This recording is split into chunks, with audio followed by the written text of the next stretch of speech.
At 02:28 a.m. on a Sunday morning in Tucson, a digital signal that should have remained constant suddenly went silent. Nancy Guthrie, the 84-year-old mother of a prominent national news anchor, was inside her Catalina Foothills home when her life-sustaining pacemaker app disconnected from her phone. Within hours, investigators found her residence in troubling disarray, and blood confirmed to be hers staining the front steps. She was gone. The question isn't just where she is. It's what that 02:28 a.m. disconnect actually meant for her survival. The Catalina foothills of North Tucson are defined by their isolation and their silence. But on February 1st, that silence was broken by a disappearance that immediate forensic evidence suggests was anything but voluntary. Nancy Guthrie was scheduled to attend a church service that morning. She never arrived. When family members entered the property, they found a scene that Pima County Sheriff Nanos described as a forced abduction. Nancy Guthrie is not a woman who could have simply walked away. At 84, her mobility is severely limited. Reports indicate she struggles to traverse even 50 yards without assistance. More critically, she is dependent on daily medication for a fragile heart. Without it, the biological clock isn't just ticking, it's accelerating. Investigators confirmed the presence of blood on the front porch. It wasn't a smear, it was a signature of violence. Forensic analysis verified the DNA matched Nancy. The FBI was mobilized within 48 hours, shifting the status from a missing persons case to a high-stakes federal investigation involving suspected ransom demands and a masked intruder captured in the final moments before the cameras went dark.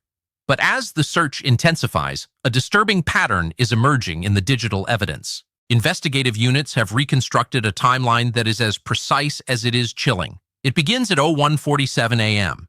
That is the moment the doorbell camera, the primary line of visual defense for the Guthrie residence, was manually disconnected. For 25 minutes, the house was blind. Then, at 02:12 a.m., a separate software layer detected a figure on a secondary camera. It was a man. He was masked, armed, and appeared to be operating with a calculated familiarity with the property. But it is the final timestamp that haunts the investigation. 02:28 a.m., this is when Nancy Guthrie's pacemaker app, which monitors her heart rhythm via her smartphone, lost its connection. Why would a pacemaker app disconnect in the middle of a kidnapping?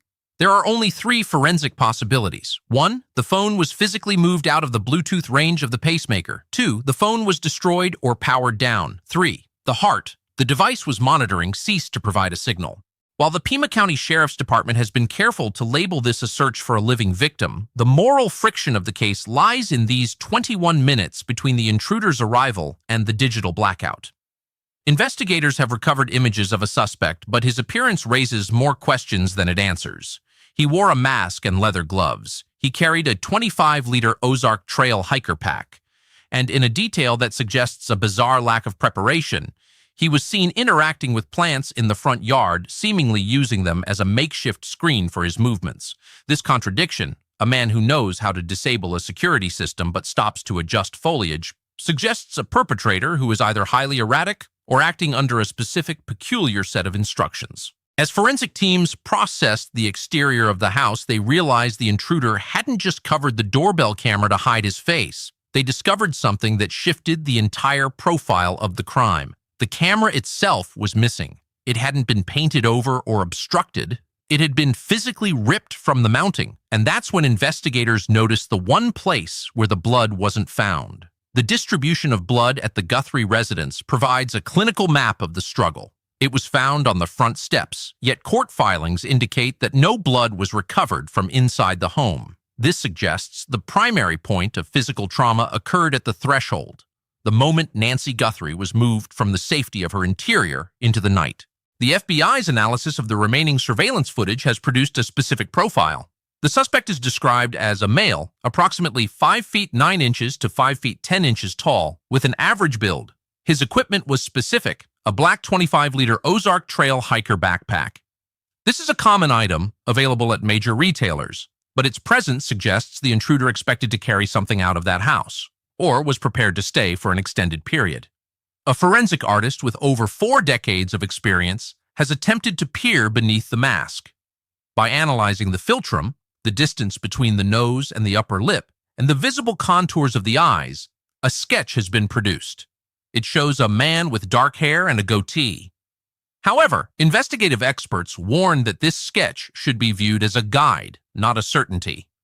If the perpetrator has since shaved or altered his appearance, the goatee becomes a tactical distraction.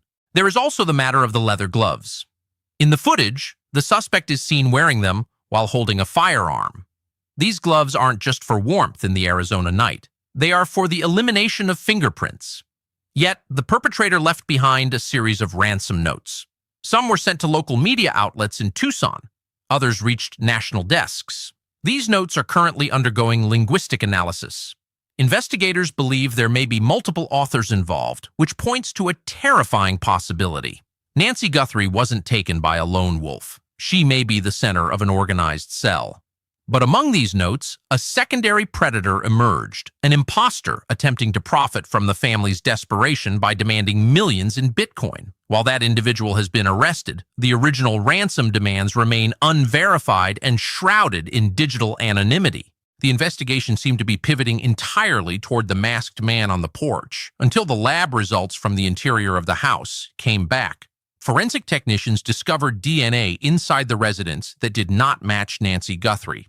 It did not match her family, and it did not match the profile of the man in the hiker pack. There was a second person in that house. The presence of unidentified DNA inside the home completely recontextualizes the 02:28 a.m. pacemaker disconnect. If there were two individuals involved, the abduction was not a frantic struggle, but a coordinated extraction. The pacemaker itself is a crucial piece of evidence, yet its technological limitations create a frustrating curiosity gap. Unlike a consumer smartwatch, a medical pacemaker does not transmit a continuous, second-by-second heart rate to a phone app. To preserve battery life, these devices typically only send a basic heartbeat of data, confirming the battery status and lead integrity once a day. Medical experts from Stanford University have noted that the 02:28 a.m. disconnect likely represents a loss of Bluetooth signal rather than a physiological event. However, the timing is too precise to be coincidental. If the phone was taken or destroyed at that exact moment, it marks the definitive end of Nancy's presence at the property. We must also analyze the ransom notes with clinical detachment. The Pima County Sheriff's Department has confirmed at least 3 distinct communications. One demand specifically mentioned Bitcoin, a hallmark of modern extortion, but the imposter arrest proves that this case is attracting parasitic elements. When a case involves a high-profile media family, the noise often drowns out the signal. The real signal lies in a black glove found 1.5 miles from the Guthrie home. Initially, reports suggested a glove was found inside the house, but that has been debunked. The glove found at the 1.5-mile mark matches the description of those worn by the masked suspect. If this is his, it suggests a flight path. It suggests that at some point he felt safe enough or was in enough of a hurry to shed part of his kit. Is this the work of a career criminal? Investigative analysts are divided. The suspect's behavior on the porch, grabbing plants, struggling with the doorbell camera, suggests a lackey or a low-level operative rather than a professional kidnapper. A professional doesn't leave his DNA in the house and his glove in the street. This implies a hierarchy. Someone gave the orders, someone else did the dirty work. The legal trajectory of this case depends entirely on the status of Nancy Guthrie. If she is being held against her will, the charges are already severe: kidnapping, aggravated assault, and home invasion. But in the state of Arizona, the clock is the enemy of the defense. Because Nancy is 84 with a fragile heart, every hour she is withheld from her medication moves the needle from kidnapping toward a potential capital case. Her daughter, Savannah Guthrie, has made it clear her mother lives in constant pain and requires specific chemical intervention to survive. If the perpetrators are unaware of this medical reality, they may be holding a victim who is physically incapable of enduring the stress of captivity. The FBI's involvement brings a level of surveillance and forensic power that local agencies cannot match. They are currently scrubbing data from every Nest Cam and doorbell interface in the Catalina foothills. They aren't just looking for the hiker pack, they are looking for the vehicle that was waiting when the hiker pack reached the road. There is also the psychological impact of the social media storm. This case has been crowdsourced by thousands of online sleuths. While this pressure keeps the authorities accountable, it also creates a feedback loop that the suspect might be monitoring. If the perpetrator realizes the entire country is looking for a man with a 25-liter Ozark Trail backpack, the risk to the victim increases as he attempts to destroy evidence. The investigation is now entering its most volatile phase. We have a confirmed suspect description, a forensic sketch, and unidentified DNA from the scene. The next 48 hours will likely focus on two fronts. First, the DNA. If the DNA found inside the house exists in the national database, an arrest warrant is inevitable.